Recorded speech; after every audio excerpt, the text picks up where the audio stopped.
Nashua River at East Pepperell. When, from Tuesday afternoon to early Thursday morning. Impacts include at 9.0 feet, minor lowland flooding is likely along the river from East Pepperell downstream through Hollis. Flooding will impact low-lying businesses along Route 119 in Pepperell in the vicinity of its junction with Route 111. At 9:30 p.m. Eastern Daylight Time Monday, the stage was 5.1 feet. The bankful stage is 8.0 feet. Forecast: the river is expected to rise above flood stage early tomorrow afternoon to a crest of 9.3 feet early Wednesday morning. It will then fall below flood stage late Wednesday evening. Flood stage is 8.0 feet.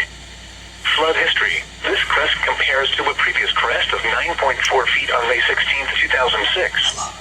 http://www.weather.gov/safety/flood.